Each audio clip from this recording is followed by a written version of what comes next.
just this week, I think.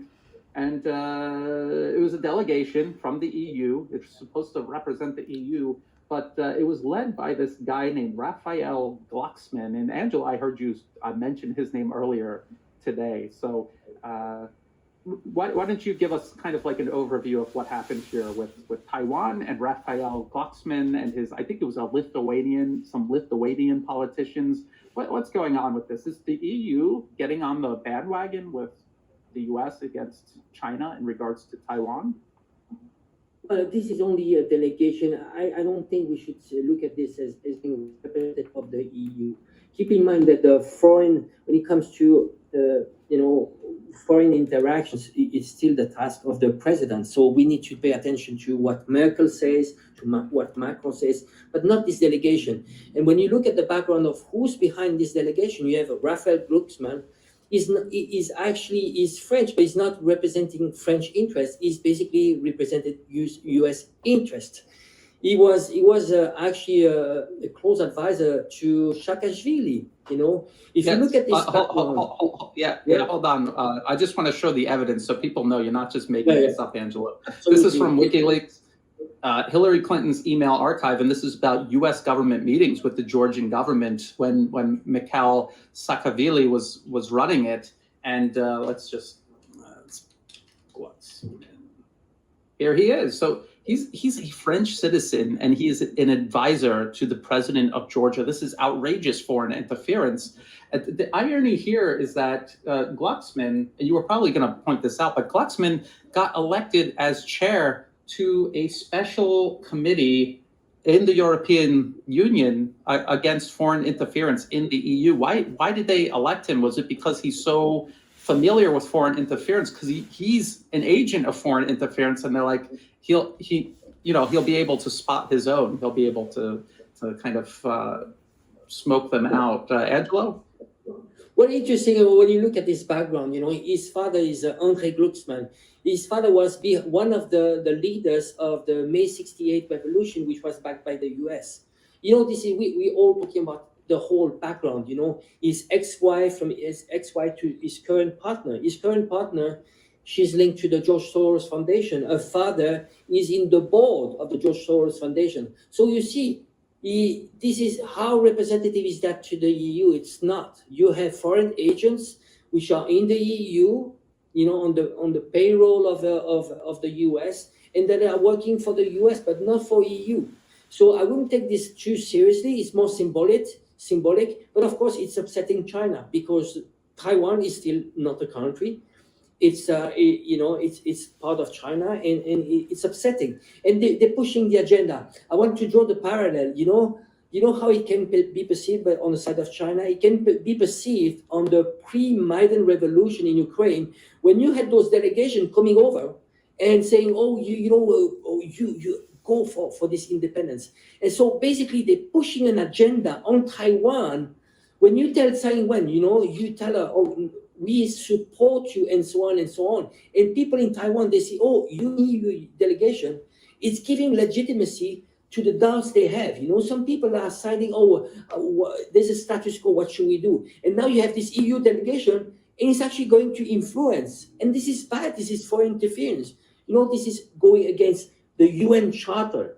It's very clear in the UN Charter. It says clearly countries shouldn't do foreign interference.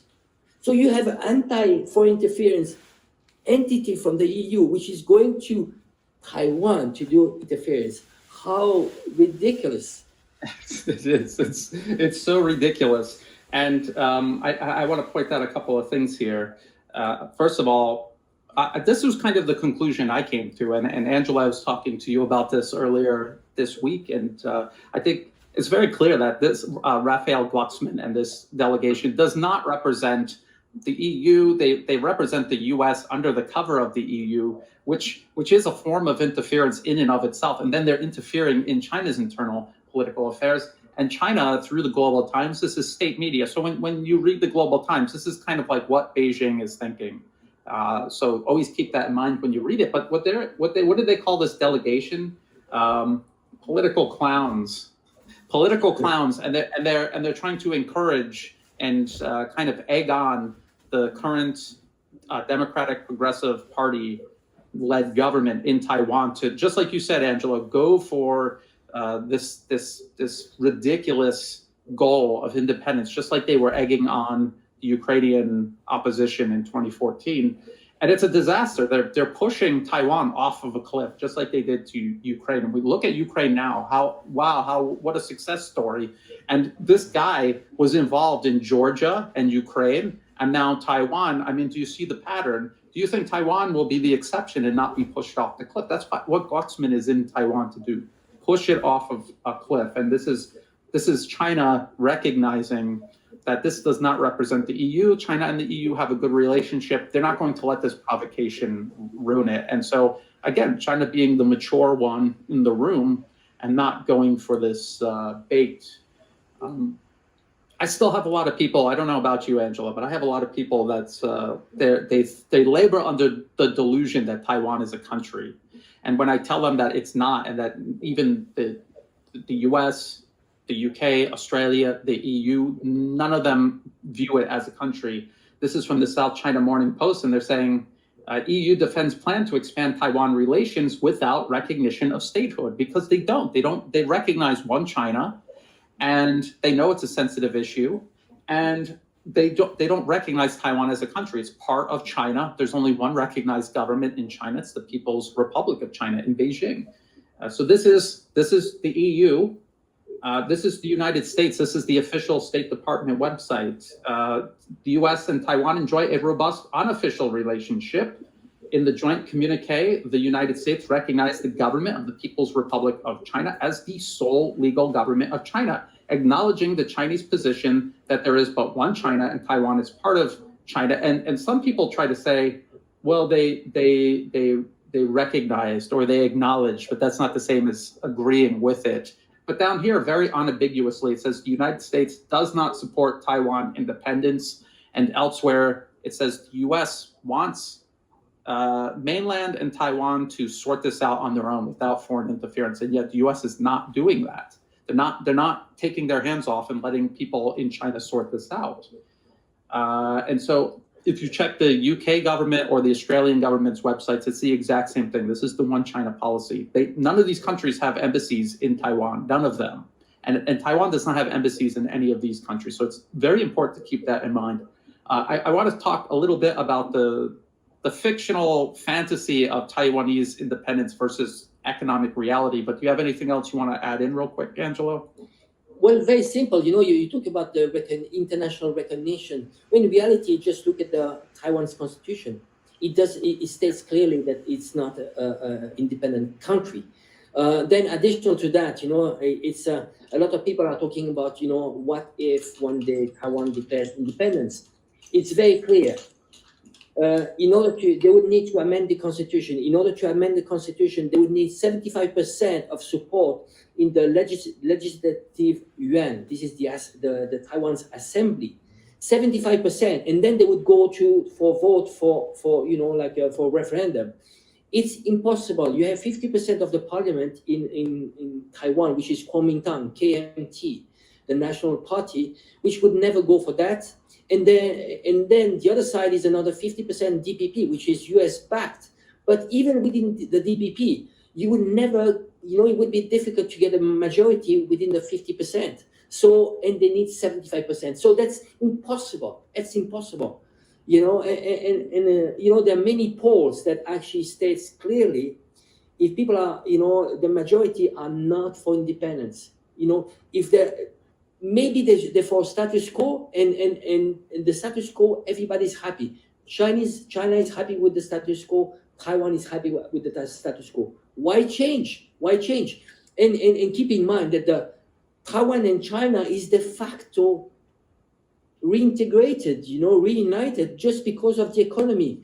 Because money is power. Money is power. You have 2 million of Taiwanese that are working in China, out of 30 million. So you see there are interconnections, and you see when you have 42% of your economy that depends on China. I mean, why would you cut that bridge? It's cutting your own risk. Doesn't make sense. Yeah, and how would Taiwan, if they did go, well, the thing that you explained about Taiwan actually declaring independence, I understand that, and I think normally that would be the insurmountable barrier between Taiwan and the DPP. No matter how enthusiastic they are to serve Washington, that would be a wall too high for them to cross. But the DPP itself got into power because the U.S. interfered in Taiwan's political system. They got them into power, I would say, extra legally and through foreign interference. And so them not following their own rules, that would not be a surprise if they somehow did something to declare independence outside of the framework that's already been established. I don't think anyone should be surprised about that. I mean, look at the opposition in Ukraine. They didn't get into power through an election. They overthrew the government. So we have to be very careful about U.S. proxies. They don't play by their own rules. They make the rules as they go along. Now, this is very important. I mean, between China, mainland China, and Hong Kong, just these two combined, even if you took all of North America, Europe, Australia, and added in Japan, this is still bigger. This is still bigger. How are they going to make up for that? There's absolutely no way. And the window of opportunity the U.S. has to continue pushing this, there's no way to do this where it would actually work. So again, this would be another Ukraine where they just do something completely irrational, destroy their ties with countries they have a natural tie to, like for Ukraine, it was Russia. And then they're just stranded. They were this pawn that gets used, exploited, used as a battering ram against Washington's enemies, and then discarded. And this is what will happen to Taiwan, and people need to understand this. If people in Taiwan came to the conclusion themselves that they wanted independence, that would be one thing, but clearly they didn't. And clearly this does not serve their best interests. So people have to keep that in mind. It's not just about, if you have enough money, you can rig any political system. If you have enough money, you could get the media to convince people of anything. Follow the money. And at the end of the day, you have to ask, what is in the best interest of these people? Is Taiwanese independence in their best interest? No, it's not. So I think, Angela, unless you have something else to add, I think we're kind of to the end here. Let's just go back to the map one more time. And so today we just gave an update on Myanmar, Thailand, Taiwan. And I mean, if you could just go with the mouse, you can see it's like a little arc. I mean, it's literally an attempt to encircle and contain China. Angela, you got anything else you want to add? Well, just to talk about Tsai Ing-wen, I think Tsai Ing-wen is kind of the replica of Aung San Suu Kyi in Myanmar. Remember, in 2005, Tsai Ing-wen, she was actually having meetings with AIT, which is kind of de facto U.S. embassy in Taiwan. But in 2005, she was no one. She was actually just a coming star in her party, but she was not even a president of her own party. So she would actually report to the AIT very regularly since 2005. So she's kind of a foreign agent. Talk about meddling here. So I think this is really important just to see. I mean, is she working for Taiwan's interest or for U.S. interest? And you know, I want to repeat what you said just before. I think it's legitimate when a country says, well, or a region says, oh, we want self-determination, we want to be independent.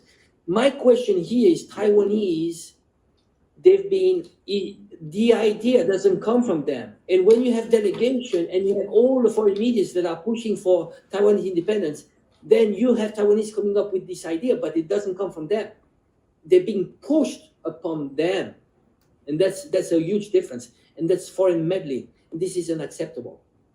Yes. And another thing that I forgot to mention about Glucksmann is this isn't the first time he's meddled in China's internal political affairs on behalf of Washington. He was getting in on the whole Uyghur genocide and forced labor issue, and he was doing it side by side with these U.S.-backed separatist movements who pose as human rights advocates for Uyghurs in Xinjiang. They're actually separatist groups. So he was involved in that also. So we got some questions coming in. The first one is the DPP a U.S. puppet party? Yes, absolutely. The current Minister of Foreign Affairs, Joseph Wu, is also a co-chair of the Taiwan Foundation for Democracy, which is an NED subsidiary. So the DPP is just completely entwined with Washington, with the NED and other arms of U.S. interference abroad. It absolutely is. And none of the policies that they pursue are in the best interest of Taiwan. They are just there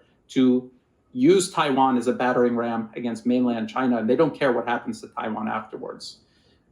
Let's see, any others? Is Japan a puppet of the U.S. government? Why are they setting up artillery and missiles near China Islands? Well, again, it's part of the encirclement, and Japan really has no choice. There's tens of thousands of U.S. forces literally occupying Japan since the end of World War II. They really weren't given a choice in the matter. Why other countries besides Japan and South Korea continue to host U.S. bases? Who's paying? Angela, if you want to jump in and take any of these questions, feel do free. they have choice? I mean, do they have choice? We need to remember that after World War II, you had quite a few countries. All the countries that actually lost, they've been actually, controlled by the U.S. and they haven't been decolonized since. So you have a huge army bases in Germany, in Korea, in Japan. I mean, basically they are under control. They cannot do much. So I think I want to come to when it comes to Korea and Japan, they're doing their best. Keep in mind that Japan was victim of the containment of Japan in the 1980s. So Japan was supposed to surpass the U.S., but they were victims then. And what the U.S. expected from China was the same result. They thought that they could do the same as they did to Japan, that it would work for China, but it doesn't work for China. It's much more powerful. China is much more than that. Yes, exactly. And so I just want to point out South Korea, their export markets. Who do they depend on most? They depend on China as their largest export market by far. No one else even comes close. U.S. is less than half, and then all of Asia. And I pointed this out many times before. Well, let's look at Japan. Even though Japan is kind of even, but if you take China, mainland China, Taiwan, and Hong Kong, and you add them up together, it's still way more than the United States. So even South Korea and Japan, occupied by the U.S. military, they have this relationship growing with China that is going to be very hard for them to continue serving Washington politically. And then everything else that's common sense in regards to economic growth and peace and prosperity with their partners here in Asia. And again, look at all the trade that Japan does in Asia. Why would they want to destabilize Asia? And Angela, if you see any other questions, there was one about Tibet, about why we see Western leaders and ambassadors paying lip service to this notion of free Tibet. I got to find something else while I'm doing that. Maybe you could talk a little bit about Tibet, because that is an issue we talked about last week. Well, this interference, when it comes to Tibet, it's much older. I mean, we're talking about the 1950s. So the Dalai Lama has been financed by the CIA.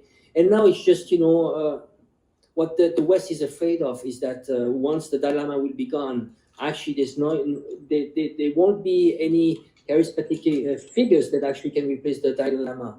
So now it's been around 10 years that actually Dalai Lama doesn't have any political functions. He stepped down from his political functions. Now he's only a spiritual leader.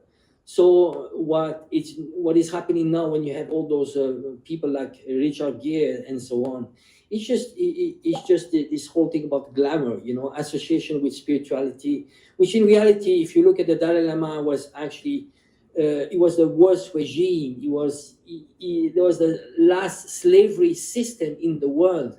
Tibetans were slaves in their own countries. There was no human rights. Women had absolutely no rights. There was no literacy. The only one that were literate were monks. You had to give up your kids to become monks, and they were controlling the people like this. Life expectancy 40 years old. I mean, what is it for human rights? So this is what was the Dalai Lama. So I think it's important to set the record straight, really. It's not, Tibet was not 7 years in Tibet. This is not the reality. Idealize that, romanticize that, it's wrong. I like to compare it, like Saudi Arabia it looks like Disneyland compared to Tibet in the under the Dalai Lama, so that's how I compare it. Yes. So we were just talking about Taiwan, Japan, South Korea, and you always hear the U.S. claiming that China is this huge threat to trade through the South China Sea, but this is from Business Insider. This isn't from Global Times or anything, and they're showing you who benefits most from stable, peaceful, freedom of navigation through the South China Sea. It's China. It's China and all of its trade partners, which includes Japan and South Korea. I just showed everyone that. So this is so obviously in the best interest of everyone in the region to avoid U.S. provocations and to build a constructive relationship with China, the largest country by population in the world. It's a massive market. It's a country that is developing incredible infrastructure. It is the future, and everyone in Asia knows this. Here is CSIS. This is one of these arms manufacturing funded think tanks that absolutely hates China, extremely anti-China. But even their graph shows you who's benefiting the most from free trade through the South China Sea. Obviously, China. This is actually a really good map. I like how they did this. The United States. Look at the size of the dot. Look at the size of the dot, and look at here. And this is all trade that these countries have through the South China Sea. And then, like Australia, who do you think they're trading with in the South China Sea? Where do you think those ships are going? They're going to China. So why is China going to jeopardize this? It makes no sense. The U.S. is so obviously interfering. Angela, if you see a question you want to answer, just jump in. There was one about NED in Pakistan. Why it's defense China? I mean, I think it's about you and I. Why are we defending China? I mean, should it be related to race? No, I think it's about humanity. Not. I mean, really. And because in Thailand for 2 decades, I've been in China for more than 2 decades. We want peace. We see reality. We see the lies. It's not about being pro-Thailand or pro-China. It's not about this. It's about justice. We see fake news, and we see that those fake news are leading to war. We need to speak out. That's a responsibility. Because we have access to those information. We live on the ground, and we are much more objective than people that work for a think tank and they work from Washington, and they have absolutely no clue about what is happening here. And they are motivated by war. They are financed by military-industrial complex. We're not. We're simple citizens, and it's not about being white. No, I think we are against racism. The project, yes. Imperialist project is racist. I want to add something. Sometimes it doesn't make much sense. You cannot be anti-racist at home, but be pro-imperialism. So this is why it doesn't work. If you want to be consistent, you are anti-racist at home and anti-imperialist, because the most racist project existing is an imperialism. Imperialism is about having a white minority of people that is controlling the global South. The global South is multicolored, and this is what they're doing. They want to keep them poor. How do you keep them poor? It's through sanctions, to controlling their democracy, through controlling the currency. That's the neo-colonialism, and we're against that because it's a racist project. Yes, and we live in this region. I mean, Angela, you're in Hong Kong. You have family in Hong Kong. I'm in Thailand. My wife is Thai. My 2 sons are Thai, and this isn't about being white. It's about being human and not wanting to witness one group of people bully another. And so China, what has China, like in the 21st century, what has China done to anyone versus what has the U.S. done? If you're just a normal, grounded human being, doesn't matter what race you are, you should be able to tell the difference between good and bad. But what the U.S. was doing is horrible. And if it doesn't stop, it's just going to victim. I'm like, look at what they did to Iraq or Afghanistan. How could you not speak up against that? And now they're trying to do the same thing to China. How could you not speak up against that? It's nothing to do with being white or sticking up for for China because they're Asians. I want to talk about Pakistan. Yes, Pakistan and China are very good friends. So just like Thailand and China are very good friends, the NED is involved in Pakistan to stir up opposition groups. They're not helping the current government. They're trying to undermine the current government, specifically because Pakistan has a close relationship with China. And if we go to our other map here, you see there's an economic corridor going through Pakistan, and the US is funding separatists in Baluchistan near Gwadar port. And this is a separatist movement, just like in Xinjiang, Hong Kong, Taiwan. This is what they do everywhere. And that's the story there. What about the Uyghur Tribunal? The ruling for the Uyghur Tribunal is supposed to be next month, so we just got to wait and see. I mean, it's obvious what they're going to rule, but we just have to see how much traction the Western media can get selling this utterly absurd, ridiculous. It's a kangaroo court. It was a fake. They don't even claim that it was a real trial or tribunal. We just have to see what the media tries to do with that. They're actually backtracking. I mean, we see official, mainstream media, they're coming back. Associated Press actually said that, by the way, this might not be a genocide. I mean, come on, you've been telling all the people, over and over, saying, well, it's a genocide over and over. Now it's like, oh, this might not be a genocide. They're backtracking because there's nothing. It's absolutely empty. It's only separatists. You interview a separatist. What are you expecting? He wants you to, Xinjiang to become independent. What are you expecting? He's going to say whatever you want him to say, and also he's being paid for that. So what are you expecting? And this is why this masquerade, this tribunal, it's a masquerade. It's a circus.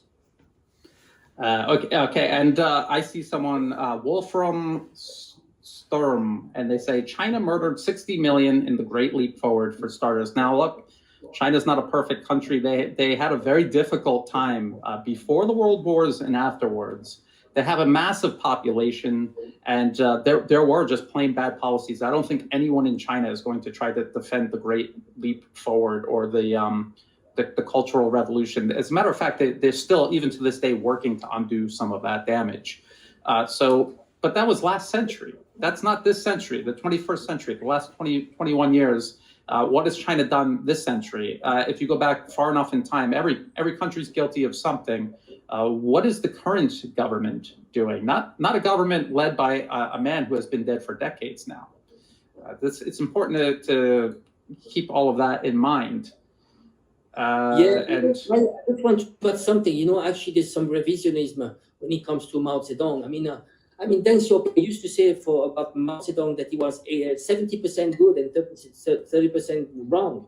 But there was a new China. He was, he just came out from the World War II and completely damaged. But there are lots of contribution, literacy, life expectancy. He did lots of good things.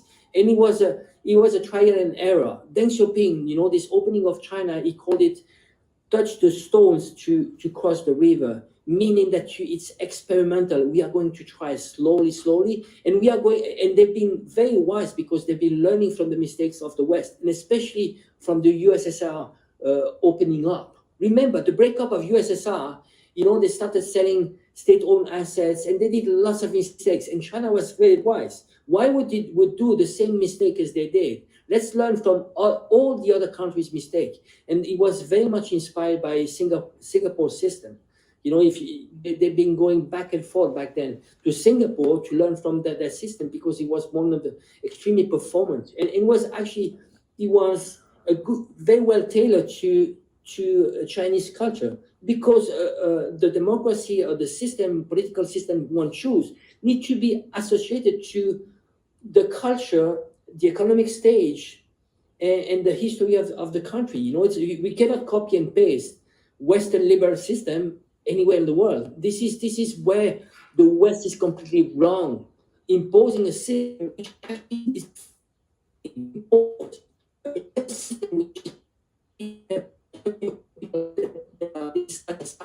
To China, where people are really satisfied and happy with this. Angelo, you're kind of breaking up there a little bit. Oh, sorry. I'm not sure. Well, I just wanted to say, you can look at China's history, and you could pick things that were huge mistakes, tragedies, even. And then you can look at the current government and ask yourself, did they learn from that? Are they repeating those mistakes, or have they gone through extraordinary measures? Okay, Angelo is going to drop off and rejoin. We'll wait for him to come back. So has China learned from its mistakes? Yes. Now, what about the United States? Last century, in the 20th century, they, Vietnam, for example, they killed millions of people in Vietnam. Did they learn from that? That was a huge mistake. Here's Angelo's back. Hi, Angelo. Yeah, it's okay. No worries. It's live. These things happen. So we're talking about China has made mistakes in the past. The U.S. has made mistakes in the past. Russia made mistakes in the past. Their invasion of Afghanistan, or their attempt to do whatever it was they were trying to do in Afghanistan. Not to get another debate going here. They did that. They realized it was a mistake. They never did it again. The U.S. did Vietnam. They realized it was a mistake, and then they have been doing it over and over again, continuously, up to and including today, where they're still literally invading and occupying countries right now. China, the Great Leap Forward, the Cultural Revolution, these were mistakes that people in China will admit were mistakes and tragedies. But are they doing that now? No, they learned from their mistakes. So it's every country is going to make mistakes. What did they learn from it, and what have they applied from what they learned? And I think China is a good example of a country that has learned from its mistakes and is moving forward. And the U.S., who just kind of like a pig in mud, just kind of rolls around in it continuously, never gets out of it. Angela, do you see any other questions, or maybe because we kind of went over an hour, but we over 1 hour. Yeah. Well, I think just to go back to China, I think we need to look at history. What China the last 50 years, China has been consistent. There's barely no conflict. They had a few disputes with Vietnam, with India, but skirmishes.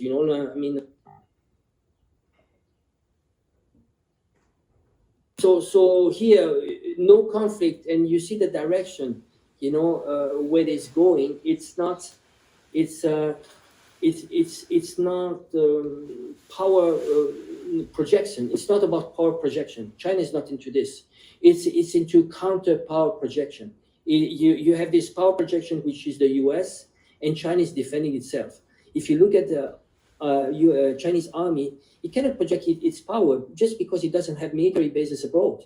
It has only one in Djibouti. That's all, So there's no power projection. What China wants to do is to protect its maritime roads, which is the most essential, the most about China. That's all. It wants to do trade and deliver prosperity to people. China, China. If you look at the symbol, it's the country of the center. It's very self-centered. It doesn't want to expand. It never wanted. 500 years ago, actually, China could have taken over the world. It was way bigger. The maritime power of China was way bigger than all the Western powers combined. Could have taken over the world. It didn't. It doesn't have this imperialistic aspiration. It wants to do trade. Well, if you want to call trade imperialism, well, there's a huge difference. There's a huge difference of what China wants to do. Of course, it wants to influence the world, but let's trade. By doing trade, it's actually bringing prosperity to its country. And actually, we need to look at China not as a country. It's a civilization state. In addition to that, it's more than a state. It's a continent with its complexity. So China has so many complexity, 50 nationalities. It's so difficult to feed 1.4 billion people. This is why it's focusing on itself. Why would you go outside when you still have so much to do at home? Bring prosperity. at home. And actually being your own model. And they're not into exporting their ideology. Unlike the US, they want to export everything.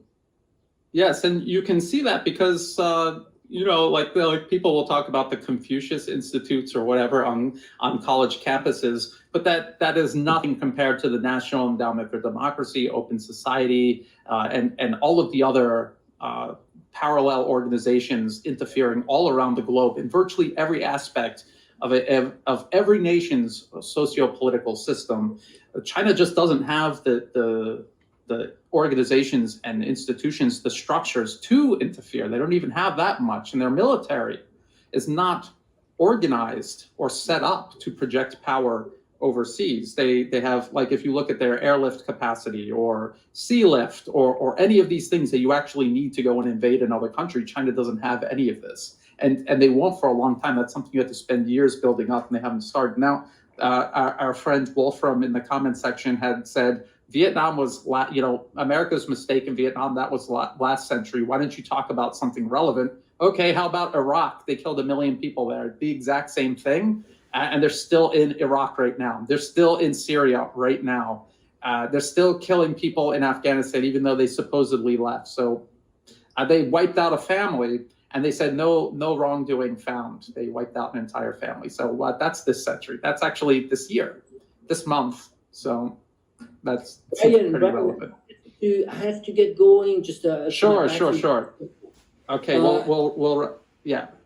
Let's wrap up. Okay. But it was another good one, Brian. Thank you Yes. very much. Very informative. Okay, thank you. Yeah, thank you very much, Angelo, for joining us again. Everyone who showed up, thank you very much. Please like and share this if you thought it was interesting, and subscribe, follow Angelo on social media. You can follow me on social media now too. I'm on Twitter, Brian_Berletic. For now, I'm on Twitter. And until next week, thanks, and we'll see you next week. Bye. Bye.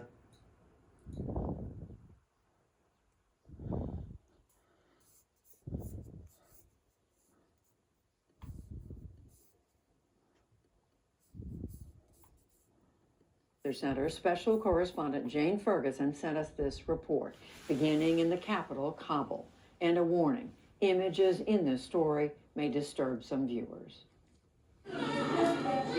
Even in a country gripped by catastrophe, this may be its most desperate corner.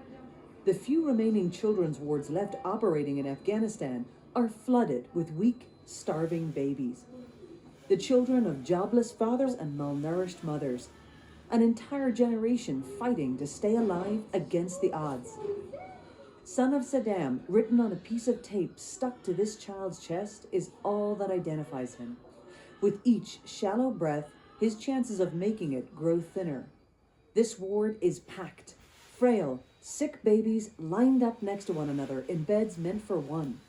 We have a little space, not a large space for every baby, to adjust every baby to one bed.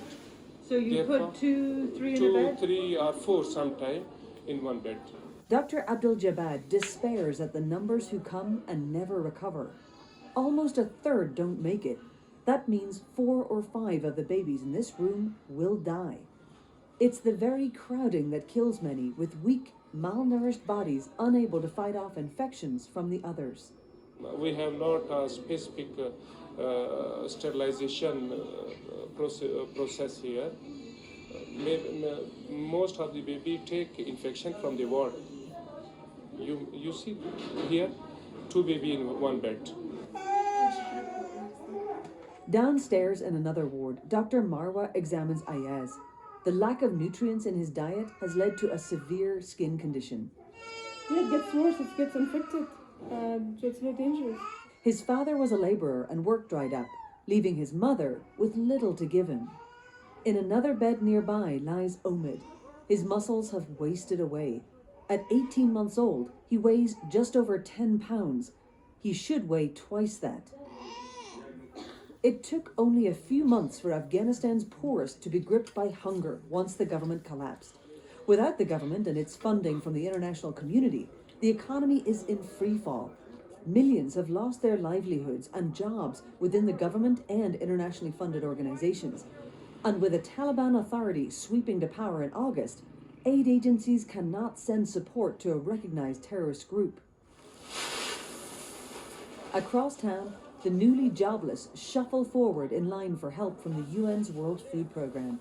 Many of the men here have never needed to live off handouts before, but these are desperate times. There is hunger back home. We have food, but very little. We just put something small in our stomachs. There is no work and no money. The distribution is guarded by Taliban gunmen. If aid can be dispensed without it going through their government, then it can get around sanctions. Although the aid that went from the US government to the Afghan government has been stopped, there is still some coming from USAID directly to civilians here through the WFP, the World Food Programme. People have come today, they're getting 2 sacks of wheat flour, 10 bottles of cooking oil, and a small bag of soybean. It's not very much, and that's all families will get for the next 2 months, but it will keep them alive. The levels of hunger across the country are staggering. 14 million people, nearly half the population, need food assistance to survive. Leading humanitarians say aid must get directly to the people now, regardless of who is running the country. Don't politicize food. I don't care which side you're on. Everyone should give us what we need to reach the innocent victims of this complex situation. The head of the UN's World Food Programme, David Beasley, flew into Kabul over the weekend. More than $9 billion of the country's foreign assets have been frozen by the US government to prevent the Taliban from accessing them. Beasley says that's morally wrong. All I'm doing is jumping up and down, say, please, you must understand that people are dying. More people are going to die. If you don't unfreeze those funds, unfreeze them in such a way they go directly to the people through organizations like us. I said, what am I missing here? These are innocent people. It's heartbreaking. I mean, How much does that impact your ability to get food to the people without getting money in the pockets of the Taliban? we just want to reach the people that are vulnerable. We just want to reach the people that are really marching towards starvation. That isn't complicated. The Taliban has told us, we will stay out of your way. We will support anything you need to reach the people you need to reach. I need for everybody on all sides to take that same approach. The Taliban has, unsurprisingly, called for the assets to be released to their government. The pressure on the group mounts the longer their leadership is unable to abate the spreading hunger. We sat down with their main spokesman. The money that was frozen by the Americans is the money of the Afghan people. We told the American authorities, international community, and the Europeans. We've told all countries this should never have happened. The economic crisis can be stopped. Also, we are cooperating with the NGOs and requested help from them.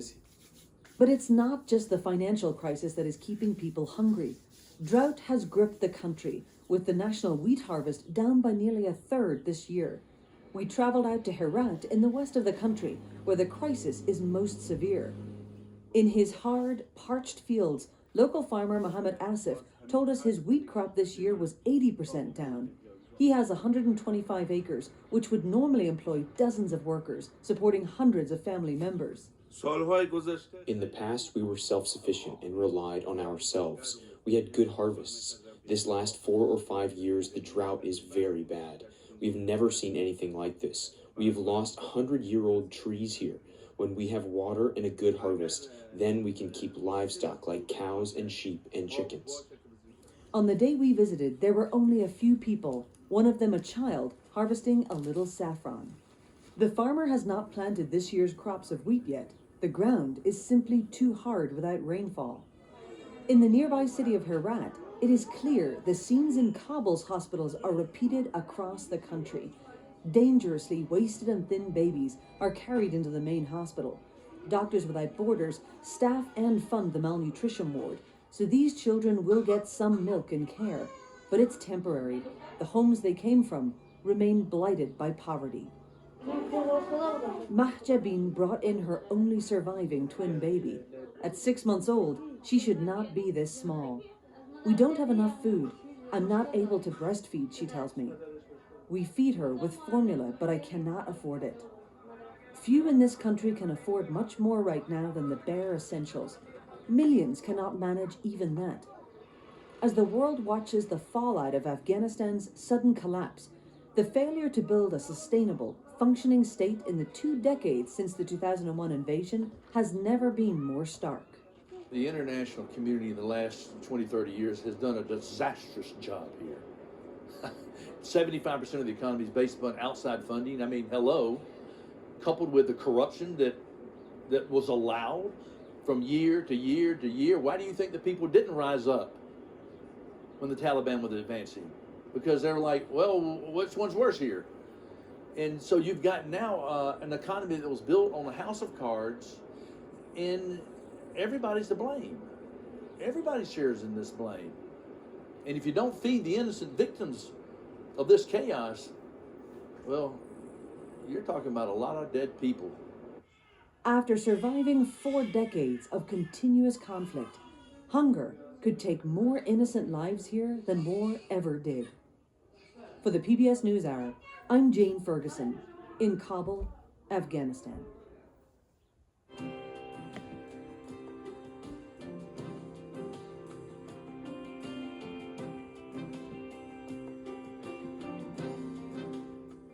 Eight people are dead and many others were injured.